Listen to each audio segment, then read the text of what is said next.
हाँ हाँ मोहित, तुम चिंता मत करो, मम्मी जी यहाँ एकदम ठीक है। मैं उनका बहुत ख्याल रख रही हूँ, तुम्हें ज्यादा उनकी फिक्र करने की जरूरत नहीं है, मैं हूँ ना। तुम तो आराम से अपनी ड्यूटी पूरी करो, तुम्हें मम्मी की जरा भी चिंता करने की जरूरत नहीं है। मैं मम्मी जी का बहुत अच्छे से ख्याल रख रही हूँ, एकदम उनकी बेटी की तरह उनका ख्याल रख रही हूँ। हाँ वर्षा, तुम हो तो मुझे माँ की बिल्कुल भी टेंशन नहीं होती है। मुझे पता है तुम माँ का बहुत अच्छे से ख्याल रखती हो। मोहित, मम्मी जी को भूख लग गई होगी, अब मैं फोन रखती हूँ, उनके लिए नाश्ता बनाना है मुझे। ठीक है, बाय। बाय वर्षा, अपना और माँ का ख्याल रखना। मुझे तुम दोनों की बहुत चिंता होती है, तुम दोनों अकेले रहते हो घर पर। अरे मोहित, तुम्हें हम दोनों की चिंता करने की जरूरत नहीं है, हम दोनों एक दूसरे का बहुत अच्छे से ख्याल रख लेते हैं। और पड़ोसी है ना, पड़ोसी है, किस दिन काम आएंगे।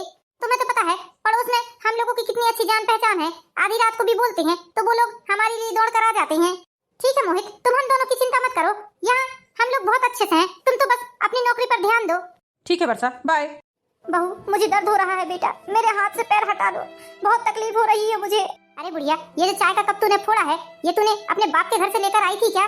जानती है कितना महंगा कप है ये? बेटा, मेरा हाथ बेटा टूट जाएगा, मेरा हाथ छोड़ दो बेटा मुझे।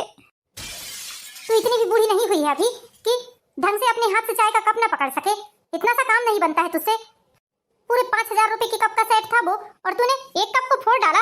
अरे तुझसे ढंग से चाय बनाते नहीं बनती है, ना ही तुझसे ढंग से खाना बनाते बनता है। अरे तेरी उम्र तक दूसरी औरतों को इतना तजुर्बा हो जाता है, और तुझे ढंग से चाय बनाकर नहीं बनती है। कितनी शक्कर डाली थी तूने चाय में? तू क्या मुझे मारना चाहती है इतनी शक्कर खिलाकर? हाँ, सोचती होगी इसे शुगर हो जाए और ये जल्दी से मर जाए तो तेरा पीछा छूट जाएगा मुझसे, यही सोचती होगी ना? नहीं नहीं बेटा, मैंने बहुत कम शक्कर डाली थी, पता नहीं, हो सकता है दोबारा डल गई होगी शक्कर, लेकिन मैंने अपने जानकर शक्कर ज्यादा नहीं की है बेटा, मुझे माफ कर दे बेटा, आइंदा से ऐसी गलती नहीं होगी। एक बात कान खोलकर सुन ले, यदि तूने मेरी चाय में शक्कर ज्यादा की तो मैं तेरे पानी में जहर घोलकर तुझे पिला दूंगी। बहू, आज के बाद ऐसी गलती नहीं होगी बेटा, हाथ छोड़ दे बेटा, मेरा हाथ छोड़ दे, बहुत तकलीफ हो रही है बेटा। हराम का खा रही है इस घर में बैठे बैठे, अब कुछ तो काम करना ही पड़ेगा तुझे। 2-4 काम भी यदि ढंग से नहीं किए तो तेरा इतना मोटा कट्टा शरीर किस काम का? खा खा कर भैंसी बनते जा रही है, और काम धंधे का कोई ठह ठिकाना नहीं है तेरा। कल से घर के सारे काम वालों की छुट्टी कर देती हूँ मैं, और सारे घर के काम तू खुद करेगी। कितनी मोटी हो रही है, बीमार हो जाएगी तो हमारे ही पैसे लगेंगे ना। और ये जो चाय के कप फोड़े हैं तूने, इन्हें उठाकर डस्टबिन में डाल कर आ, क्या इसके लिए भी तेरे लिए नौकर लगाऊं एक? हाँ बहू, मैं उठा देती हूँ, मैं उठा देती हूँ बेटा, सब साफ कर देती हूँ यहाँ से। हे भगवान, ऐसी जिल्लत भरी जिंदगी से तो मौत दे देता मुझे, वो अच्छी रहती। क्यों मुझे इतना सब भुगतना पड़ रहा है? मेरा बेटा कितना प्यार करता है मुझे, यदि उसे ये बात पता चलेगी कि उसकी पत्नी मेरे साथ ऐसा ऐसा कर रही है, मुझ पर अत्याचार कर रही है, तो वो इसे कभी माफ नहीं करेगा, कभी नहीं छोड़ेगा, सीधा जेल की हवा खिला देगा। लेकिन एक बार मैंने अपने बेटे से ये सब बात बताने की कोशिश की थी, लेकिन बहू ने मुझे इतना मारा और बोला कि यदि मैंने अपने बेटे से कुछ भी बताया तो वो मेरे बेटे को दहेज प्रताड़ना के केस में अंदर करवा देगी और उसकी नौकरी भी खा जाएगी। इस डर से मैं उसे कुछ भी नहीं बताती हूँ। यहाँ तक कि मेरी बहू ने मेरा मोबाइल तक छीन लिया है, मेरे बेटे से यह बोला है कि मेरा मोबाइल टूट गया है, और वो अपने मोबाइल से सामने से बात कराती है मेरे बेटे से। अब उसके सामने अच्छा ही अच्छा बताना पड़ता है मुझे। जिस दिन से मोहित के पिताजी इस दुनिया से गए हैं, इस औरत ने मेरा जीना ही हराम करके रख दिया है, नौकरानी से बदतर जीवन कर दिया है मेरा। ऐसी जिल्लत भरी जिंदगी मुझसे नहीं जी जाती। भगवान, मोहित के पापा मुझे भी अपने साथ ले जा लेते तो बढ़िया रहता। ऐसी पापी दुनिया में जीकर क्या करूंगी मैं? मेरा बेटा तो यही सोचता है कि उसकी पत्नी मुझे बहुत अच्छे से रख रही है, मेरा बहुत अच्छे से ख्याल रख रही है। उसे क्या मालूम कि उसकी माँ पर कितने अत्याचार कर रही है ये। अपने किसी रिश्तेदार से तक मुझे बात नहीं करने देती है। यदि उन लोगों से ही मेरी बातचीत हो जाती तो शायद कुछ हो सकता था, लेकिन ये है कि मुझे निकलने ही नहीं देती है घर से बाहर, ना ही किसी से बात करने देती है। ए बुढ़िया, जल्दी से मेरे लिए दूसरी कॉफी बना कर ला और वहाँ पूरा क्लीन कर देना। बता देती हूँ तुझे, जरा सा भी छींटा नहीं दिखना चाहिए मुझे कॉफी का। हाँ बेटा, बस आधा घंटे का टाइम दे मुझे, अभी बना कर देती हूँ तुझे मैं। ये लो बेटा तुम्हारा हल्दी केसर वाला दूध। हाँ ठीक है, रख दीजिए वहाँ। और हाँ, आज मेरे पैर दाबिए आप, मेरे पैरों में बहुत तकलीफ हो रही है। मैं तुम्हारे पैर दाबूं बेटा? मैं? अरे तुझे नहीं तो और किसे बोल रही हूँ मैं? तेरे अलावा और कोई नहीं है यहाँ ना, इसलिए तुझसे ही बोल रही हूँ। चल सीधे पैर दाब मेरे। ये है रमा देवी, और ये है रमा देवी की इकलौती बहू वर्षा। रमा देवी का बेटा नेवी में नौकरी करता है, जिसके कारण वो अपने घर 6 महीने तक नहीं आ पाता। वर्षा और मोहित की शादी को 3 साल हो चुके थे, और 1 साल पहले ही वर्षा के ससुर यानी रमा देवी के पति का देहांत हो गया था। रमा देवी के पति भी बहुत स्ट्रिक्ट थे, इसलिए रमा देवी की बहू वर्षा रमा देवी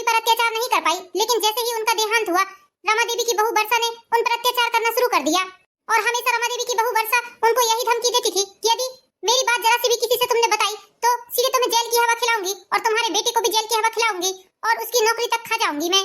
इसी डर से रमा देवी उसका सारा अत्याचार सहती रहती थी। हे भगवान, काम करते करते दोपहर के 3 बज गए हैं। मेरा बिल्कुल भी जी नहीं चल रहा है काम के लिए। ऐसा लग रहा है जैसे मेरा बीपी लो हो रहा होगा।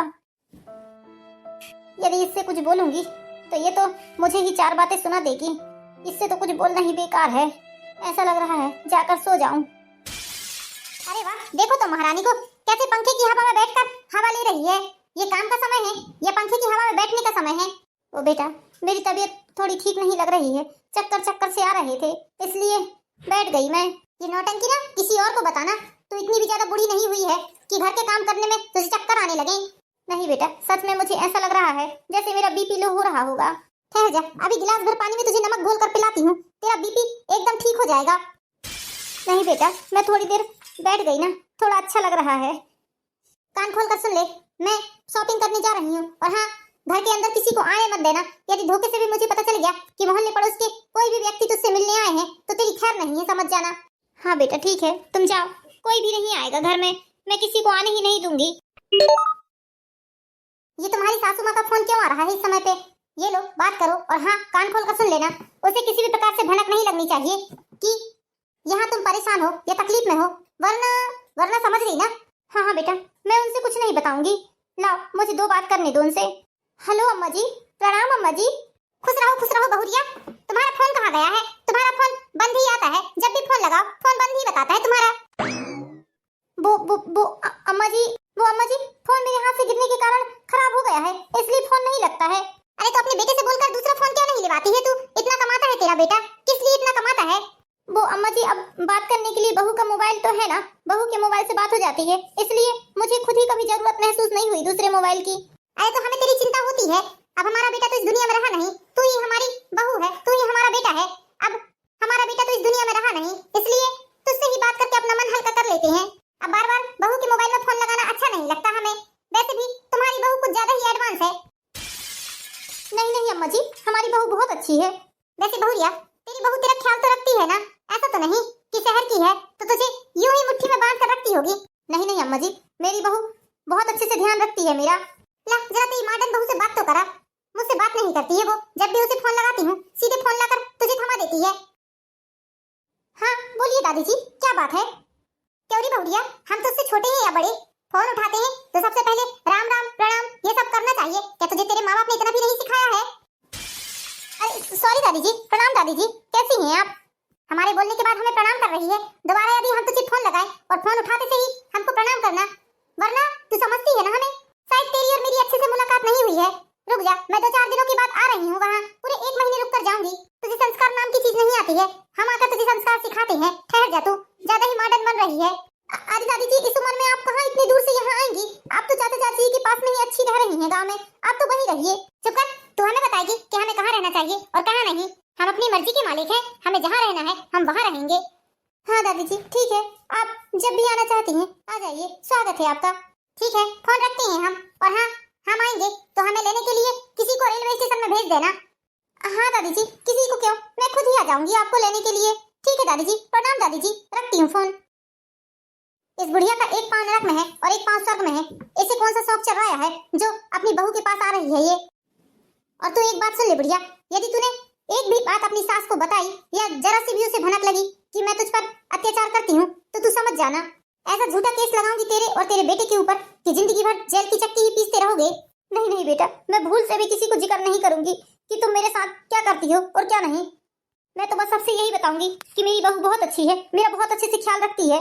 तू चिंता मत कर बेटा, जा तू शॉपिंग करने चली जा बेटा, मैं सारे घर का काम करके रख लेती हूँ। तू नहीं करेगी तो और कौन करेगा भला? बोल तो ऐसा ही है जैसे मुझ पर एहसान करती होगी घर का काम करके। हे भगवान, अम्मा जी क्यों आ रही हैं यहाँ? यदि धोखे से भी उन्होंने ये सब देख लिया तो क्या होगा? मुझे तो कुछ भी समझ में नहीं आ रहा है। बस भगवान मेरे बेटे की रक्षा करना, उसे हमेशा सही सलामत रखना, उसके पैर में कभी कांटा न गड़े, उसकी सारी मुसीबतें मुझे दे देना भगवान। उसके लिए मैं हर कुछ करने को तैयार हूँ, सब करने को तैयार हूँ। बस मेरे बेटे को अच्छे से रखना भगवान, सही सलामत रखना उसे। मैं अपने बेटे की खातिर हंसी खुशी इसके सारे अत्याचार को सह लूंगी, लेकिन कभी भी किसी से कुछ नहीं कहूंगी। इसके हाथ की मार, इसके हाथ की गाली सब कुछ खा लूंगी मैं। बस मेरा बेटा सही सलामत रहे। ए बुढ़िया, कान खोल कर सुन ले, आज तेरी सास आने वाली है। वो काम धंधे के मामले में स्ट्रिक्ट है, मुझे पता है। यदि उसने मुझे कोई काम बताया, मैं करने वाली नहीं हूँ। तू सब संभाल लेना, देख लेना तू। हाँ ठीक है बेटा, मैं कर लूंगी काम सारे, तू चिंता मत कर। जा तू आराम कर। हे भगवान, ये कहाँ फंसा दिया है आपने। माँ जी आ रही हैं, वो तो यदि इसे ऐसी हरकत करते देखेंगी तो इसकी तो खैर नहीं है, समझो। भगवान करे माँ जी के सामने ये थोड़ा इंसान जैसे रहे। बेहूदगी तो बहुत भरी है इसमें, बेहुदापन ना करे ये, वरना ऐसा ना हो कि माँ जी गुस्से में आकर इसे कुछ उल्टा सीधा बोल दे और उसका खामियाजा मुझे और मेरे बेटे को भुगतना पड़े।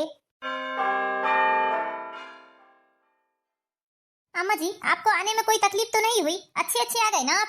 अरे क्या खाक तकलीफ नहीं हुई? तकलीफ ही तकलीफ हुई। ट्रेन में तो अच्छे भले आ गए, लेकिन हमने बोला था तेरी बहू से कि रेलवे स्टेशन में हमें लेने के लिए आ जाना, लेकिन तेरी बहू ने हमारा फोन नहीं उठाया। कहाँ गई वो? बोला उसे।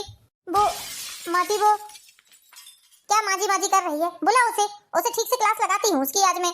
माँ जी, उसकी तबीयत थोड़ी ठीक नहीं लग रही थी, इसलिए वो आज उठी नहीं है सोकर। दिन के 12 बजे तक तू अपनी बहू को सुलाकर रख रही है?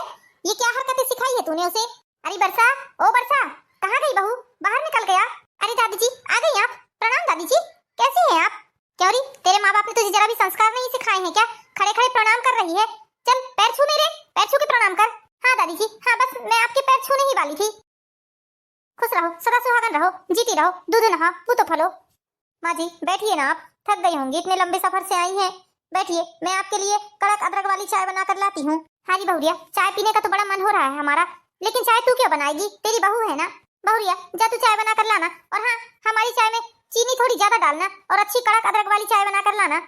माँ जी मैं आपके लिए चाय बना कर लाती हूँ, बहू को पता नहीं है ना आप कैसी चाय बनाती हैं। मैं लाती हूँ आप लोगों की चाय। बैठो बहू, तुम भी दादी के साथ बैठ जाओ। क्यों, बहू को चाय बनाते नहीं आती है क्या? अरे उसे बता दे कैसी चाय बनानी है, वो बना कर ले आएगी। कोई दूध पीती बच्ची नहीं है तेरी बहू। माँ जी मैं चाहती हूँ आप इतने दिन बाद आई हैं, मैं ही आपकी पूरी सेवा करूं। मैं आपकी बहू हूँ, मेरा पूरा फर्ज बनता है आपकी सेवा करने का, इसलिए जितना भी काम है, जो भी काम है आपका मैं करूंगी। इतना पुण्य तो मुझे कमाने दीजिए माँ जी। ठीक है बहुरिया, जाकर बना के लिया चाय। और सुना बहुरिया, मोहित से तो बात होती ही होगी ना तेरी? कब आ रहा है हमारा नाती? बहुत याद आ रही है हमें उसकी। दादी जी मोहित को अगले महीने छुट्टियां मिल रही हैं, इसलिए मोहित अगले महीने आएगा। एक खबरदार, अपने पति का नाम ले रही है और वो भी बोल रही है मोहित अगले महीने आएगा। अरे तेरा पति है, थोड़ी इज्जत कर ले उसकी। पढ़ी लिखी है इसका मतलब ये नहीं है कि तू अपने पति का नाम लेगी। तमीज से बात कर।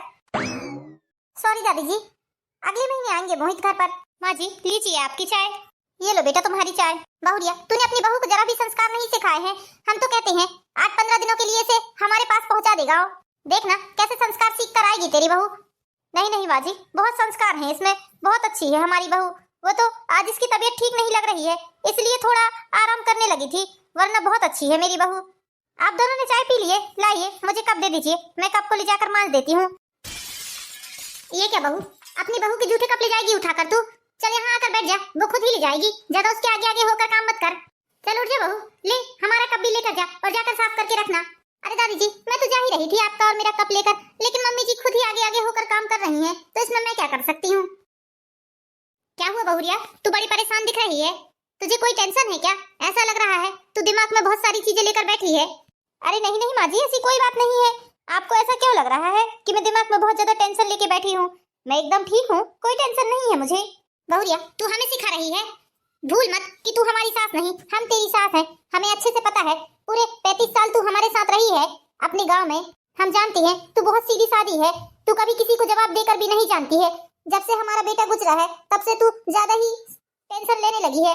देख बहू, हम तो तुझे गांव से कभी शहर नहीं पहुंचाते, लेकिन तेरा बेटा पढ़ता लिखता था और हमारे बेटे की भी नौकरी यहीं लगी थी, इसलिए मजबूरी में हमें तुझे यहाँ पहुंचाना पड़ा, नहीं तो हम बिल्कुल भी ना पहुंचाते। बहुरिया तेरी बहू का व्यवहार कुछ समझ में नहीं आ रहा है मुझे। एक बात बता, वो तुझसे अच्छे से व्यवहार तो करती है ना? हाँ माँ जी बहुत अच्छी है, वो बहुत अच्छे से व्यवहार करती है मुझसे, बहुत अच्छा बर्ताव करती है, बहुत ख्याल रखती है मेरा। देख बेटा तू बहुत सीधी सादी है, तेरे सीधेपन का बहुत लोग फायदा उठाते हैं, मुझे पता है। इसलिए बेटा अभी भी समय है, अब तू सास बन चुकी है, अब अपने अंदर सास वाला रुतबा ला, मेरे जैसे बनना सीख, मेरे जैसे। तुझे पता है तेरी दादी सास कितनी तेज हुआ करती थी, वो तो खड़े से मेरे ऊपर गर्म पानी फेंक दिया करती थी, लेकिन समय आने पर मैं इतनी तेज हो गई हूँ कि लोग मुझसे कांपते हैं। देख बेटा समय के साथ रिश्ते बदलते हैं और बदलते हुए रिश्तों के साथ हमको भी बदलना पड़ता है। तू सास है तो सास बनकर रहे, ज्यादा अपनी बहू के आगे पीछे घूमने की जरूरत नहीं है तुझे। दुनिया तो ऐसी है बेटा, कि तुम दबते जाओगे तो दुनिया तुम्हें दबाते ही जाएगी, इसलिए थोड़ा अपना रुतबा दिखा, अपना दबदबा बना इस घर पे। हाँ माँ जी ठीक है बहुरिया, लंबे सफर के कारण हमारी कमर में बहुत ज्यादा दर्द होने लगा है, हमें हमारा कमरा बता दे, हम जाकर आराम कर लेते हैं। और हाँ, हम दरवाजा अंदर से बंद कर लेंगे, कोई हमें उठाने की कोशिश ना करे, ध्यान रखना। जी माँ जी, ये बगल वाला कमरा ही है आपका, मैंने साफ सफाई करवा दी है सारी, जाइए आप आराम करिए। अब माँ जी को अपने हालात क्या बताऊं मैं, यहाँ दबदबा दिखाना और रुतबा दिखाना तो दूर की बात है, यहाँ तो मैं मुंह से कुछ बोल भी नहीं सकती हूँ उसके सामने, बोलने में भी मुझे डर लगता है। आज खाना पीना नहीं बन रहा है क्या? मुझे बहुत जोरों की भूख लगी है, जाकर किचन में मेरे लिए खाना बना कर ला। हाँ बेटा ला रही हूँ बनाकर। मोहित की दादी को आए हुए पूरे 2 दिन हो गए थे, लेकिन मोहित की दादी ने एक दिन भी अपनी नातिन बहू के हाथ से गिलास भर पानी तक नहीं पिया था, सारा काम उनकी बहू सरला जी ही कर देती थी। माँ जी आज खाने में किस चीज की सब्जी खाएंगी आप बताइए, मैं अभी जाकर मार्केट से सब्जी लाती हूँ और आपके लिए शाम को वही सब्जी बनाऊंगी। बहुरिया 2 दिन से आए हुए हैं हम और देख रहे हैं तेरी बहू ने 1 गिलास पानी तक निकाल कर नहीं दिया है हमें। अरे ऐसी कैसी तबीयत खराब है उसकी, दिन दिन भर बैठकर अपने कमरे में मोबाइल चलाती रहती है, सारे घर का काम तू कर रही है, बस मोबाइल में अपने दोस्तों के साथ ही ठीक करने के लिए बता दो उसे, उसके लिए तबीयत खराब नहीं है उसकी, जाओ उसे बुला कर ला, वो जाएगी मार्केट, वो सब्जी लेकर आएगी और आज का खाना वही बनाएगी। नहीं अम्मा जी उसे मत बोलिए आप सब्जी लाने के लिए, मैं चली जाती हूँ, मैं सब्जी लेकर आऊंगी, मैं ही खाना बनाऊंगी। हमने तुझसे क्या बोला, तूने सुना नहीं क्या? ए वर्षा बहू, वर्षा इधर आ। हाँ दादी जी बोलिए, क्या बोल रही हैं मुझसे? जा आज तू मार्केट जाना और जाकर हरी हरी भिंडी लेकर आना और हमारे लिए खाना बनाना आज तू। दादी जी मैं खाना बनाऊंगी आज? क्यों इतने आश्चर्य से क्यों पूछ रही है? क्या आज तक तूने इस घर में खाना नहीं बनाया है? जाकर सब्जी लेकर आ और जाकर खाना बना हमारे लिए। हाँ ठीक है जा रही हूँ। अम्मा जी आपने उसे क्यों बोल दिया होगा सब्जी लाने के लिए, मैं तो चली जाती, खामखा बेचारी को परेशान कर दिया आपने। तू चुप कर, तूने अपनी बहू को पूरा संस्कारहीन बना लिया है। रुक जा थोड़े दिन, हम उसे कैसे ठीक करके जाएंगे इस घर से, तू भी देखना। जिस दिन से ये बुढ़िया इस घर में आई है नाक में दम करके रख दिया है मेरा, कहाँ मैं 1 गिलास पानी तक निकाल कर नहीं पीती थी और कहाँ मुझे इसके लिए खाना बनाना पड़ रहा है। हे भगवान कैसे कैसे दिन देखने पड़ रहे हैं मुझे, ये तो इतनी तेज है कि आग को छू लो फिर इसे छूने में डर लगता है, इतनी तेज है ये। वो तो मेरी सास सीधी सादी है इसलिए उस पर इतनी हुकूमत चला लेती हूँ मैं, इसको तो हूँ बोलना भी बेकार है। किसी दिन यदि धोखे से मैंने इसे ये बात बोल दी कि मैं नहीं करती ये काम तो पता नहीं मेरा क्या होगा। बड़ी तेज तर्राट है ये सास मेरी, पुलिस कचहरी से भी नहीं डरती है ये तो। तुम यहाँ बैठी बैठी झूला झूल रही हो और वहाँ तुम्हारी सास किचन में खाना बना रही है। तुम्हें क्या बोला था मैंने कि मार्केट से सब्जी लाकर तुमको खाना बनाना है आज? दादी जी बस मैं जा ही रही थी, सोचा 2 मिनट रेस्ट कर लूं, उसके बाद मैं कर लेती हूँ काम, बस मैं जा ही रही हूँ आपके लिए खाना बनाने। और हाँ एक बात और सुन ले, मैं बगल वाली बिमला चाची के घर बैठने जा रही हूँ, 2 घंटे के अंदर तेरा खाना पीना बनकर तैयार हो जाना चाहिए। अभी शाम के 5 बज रहे हैं, 7 बजे खाना पीना बनाकर तैयार रखना। हाँ ठीक है ना दादी जी, जाइए आप, बस मैं 2 घंटे के अंदर खाना पीना बनाकर तैयार रख दूंगी, उससे पहले ही रख दूंगी, जाइए आप आराम से आइए। हे भगवान ऐसा लगने लगा है सबसे पहले तो इसे ही अपने रास्ते से हटा दूं, रास्ते का रोड़ा बनी बैठी है ये मेरे। मेरा हाथ छोड़ो बहू, इतनी जल्द से हाथ पकड़ा है तुमने? बुढ़िया तेरा हाथ ही उखाड़ कर फेंक दूंगी मैं, तू समझ जाना 2 दिन के अंदर तेरी सास इस घर से दफा हो जानी चाहिए, वरना तेरा क्या हाल करूंगी और तेरे बेटे का क्या हाल करूंगी ये तू समझ भी नहीं पाएगी। जिस दिन से तेरी वो बुढ़िया सास इस घर में आई है मेरा जीना हराम करके रख दिया है उसने। जरूर तूने ही उसे कुछ ना कुछ बताया होगा मेरे बारे में, तभी वो आज मुझे खाना बनाने के लिए बोल रही थी। नहीं बेटा मैंने माँ जी को कुछ नहीं बताया है, मैंने कुछ भी नहीं बताया है बेटा माँ जी को तेरे बारे में। मुझे छोड़ दे बेटा, मेरा हाथ छोड़ दे, तू मत बना खाना, मैं जाकर खुद ही खाना बना लेती हूँ, मैं माँ जी को समझा दूंगी बेटा, छोड़ दे मेरा हाथ। बताने की हिम्मत भी मत करना, कोशिश भी मत करना बताने की, यदि एक भी बात तेरी सास के कान में पड़ी मेरे बारे में तो तुझे पता है ना तेरे और तेरे बेटे के साथ क्या करूंगी। नहीं नहीं बेटा मैं कुछ भी नहीं बताऊंगी माँ जी को, तू छोड़ दे मेरा हाथ, मैं खाना बना लेती हूँ। ठहर जा, तुझे तो मैं बताती हूँ तेरी हिम्मत भी कैसे हुई हमारी बहू पर इतना अत्याचार करने की, हमें लग ही रहा था कि तू कुछ ना कुछ कर ही रही है। माँ जी ऐसी कोई बात नहीं है, आपको गलतफहमी हुई है, बहू कुछ नहीं कर रही थी मुझे, बस हम दोनों मजाक कर रहे थे। तू चुप कर बहू, तुझे कुछ भी छुपाने की जरूरत नहीं है और ना ही तुझे इससे डरने की जरूरत है, मैं हूँ ना, मैं आ गई हूँ, अब देखती हूँ कौन तुझे क्या बोलता है। दादी जी मैंने कुछ भी नहीं किया है माँ जी के साथ, हम लोग तो दोनों बहुत प्रेम से रहते हैं, कभी नहीं लड़ते हैं, पूछ लीजिए आप। तू मुझे अपनी सास मत समझना, मैं तेरी सास की भी सास हूँ, आई बात समझ में। बहुत तेरा अत्याचार हो गया मेरी बहू के ऊपर, सीधा साधा समझकर उस पे अपना रोब झाड़ रही थी तू। किस बात की धमकी देती थी तू मेरी बहू को? दहेज प्रताड़ना में फंसा देगी उन्हें, हैं? मेरे नाती को मार डालेगी, उसे फंसवा देगी, जेल पहुंचाएगी, मेरी बहू को जेल पहुंचाएगी। तेरी इतनी औकात है तू मेरी बहू को जेल पहुंचाएगी? अरे तेरी जैसी 56 देखी है मैंने, तू क्या मेरे नाती और मेरी बहू को जेल पहुंचाएगी? अरे जेल की हवा तो मैं तुझे खिलाऊंगी। अभी पुलिस को फोन कर दिया है मैंने, आते ही होंगे पुलिस वाले, देखना। अरे ऐसे झूठे केस में फंसाऊंगी तुझे कि जिंदगी भर सड़ती रहेगी जेल के अंदर। तू क्या हमें कोर्ट कचहरी की धमकी दे रही है? मेरा तो रोज का आना जाना है कोर्ट कचहरी में, मैं नहीं डरती हूँ कोर्ट कचहरी से। कैसी औरत है तू? यही संस्कार दिए हैं तेरे माँ बाप ने तुझे? अपनी सास पर हाथ उठा रही है तू? अरे कैसी बहू है तू जो अपनी सास पर रोब झाड़ रही है, उस पर हाथ उठा रही है? उसका घर, उसकी जायदाद, उसका बेटा, उसका पैसा, तू कौन होती है उस पर रोब झाड़ने वाली? दादी माँ, मुझसे बहुत बड़ी गलती हो गई दादी माँ, मुझे माफ कर दीजिए, मुझे माफ कर दीजिए दादी माँ, मुझसे बहुत बड़ी गलती हो गई। नहीं, अब तुझे कोई माफी नहीं मिल सकती, तेरा गुनाह माफी के लायक नहीं है। इस गुनाह के लिए तो तुझे ऊपर वाला भी कभी माफ नहीं करेगा। एक सीधी सादी भोली भाली औरत पर तू इतना अत्याचार कर रही थी। अरे तूने क्या समझकर मेरी बहू पर हाथ उठाया? तूने क्या सोचा कि उसका बेटा बाहर नौकरी करता है तो तू उसको जो चाहे वो करेगी उसके साथ? अभी उसकी सास जिंदा है, मरी नहीं है। वो तो मुझे पता नहीं था, यदि मेरी बहू पहले ही मुझे बता देती तो शायद उसकी आज ये हालत ना होती। इन्हीं सब कारणों से तू उसे फोन नहीं देती थी ना, ताकि वो मुझे कुछ ना बता दे, इसीलिए तू उसकी बात किसी से नहीं करवाती है। अम्मा जी, इसने मुझे बहुत परेशान किया है अम्मा जी, बहुत परेशान किया है इसने मुझे। इसके अत्याचारों से तो कभी कभी मुझे ऐसा लगता था कि मैं अपनी आत्महत्या कर लूं, मर जाऊं कहीं जाकर। बहू, तूने हमें पहले ही बता दिया होता ना तो आज तेरी हालत ऐसी नहीं होती। अम्मा जी, मैंने कई बार लुका चोरी से आपको फोन लगाने की कोशिश की है, लेकिन इसने सारे नंबर हटा दिए हैं आप लोगों के, और जब सामने से आपका फोन आता था तो ये सामने रहकर मुझसे बात कराती थी स्पीकर में रख के। बस इसीलिए अम्मा जी मैं आपको कभी कुछ नहीं बता पाई।